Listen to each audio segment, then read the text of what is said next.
뾰루지처럼 톡톡 붉어지잖아요. 여드름일까요? 가장 큰 차이는 바로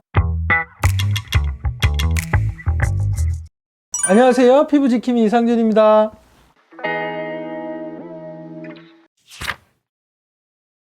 여드름에 대한 여러가지 고민들이나 여드름과 다른 것들의 차이를 말씀드리려고 합니다. 이렇게 뾰루지처럼 이렇게 톡톡 붉어지잖아요. 그럼 이게 여드름일까요? 모낭염인가요? 그냥 보면은 다 비슷비슷한데요. 원인이 다 다르기 때문에 치료법이나 그 접근도 조금 달라야 될 것 같습니다.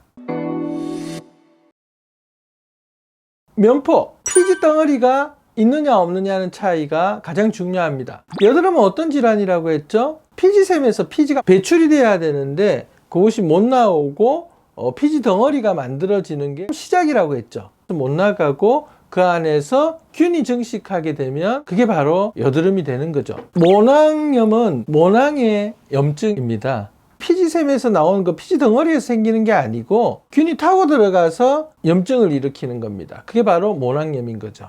황색 포도상 구균이라고 이야기하는 보통 인체에 제일 많은 그 감염, 책상 위에나 사물, 공간 속에 있는 그런 균입니다. 이게 피부의 겉에 있을 때는 문제가 없는데 피부뿐만 아니라 우리 인체 속에 들어갔을 때는 여러 가지 문제를 일으킬 수가 있는데요. 특히 피부, 그 중에서도 모낭에 그 균이 침투를 하게 되면 모낭염을 일으키죠. 물론 피부에 갔을 때 뭐 그보다 더 큰 형태의 종기를 만들기도 하지만 그런 것들을 우리가 모낭염이라고 합니다.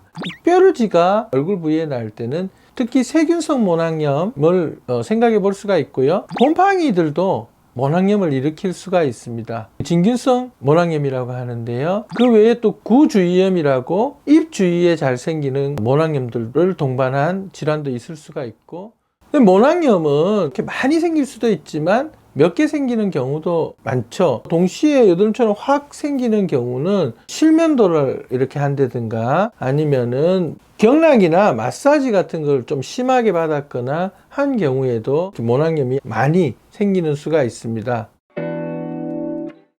모낭염과 여드름은 기본적으로 균 자체가 서로 다릅니다. 따라서 거기에 잘 맞는 균을 잘 죽일 수 있는 치료를 하게 되고요. 페니실린 계통의 항생제나 또는 세파 계통의 항생제를 쓰게 되고요. 반면에 여드름은 그 여드름균에 잘 듣는 테트라사이클린 계통이라든가 또는 미노사이클린 계통 또는 피지 억제제 같은 치료를 하게 됩니다. 너무 쌩쌩해. 오늘 밤새야 될 것 같아.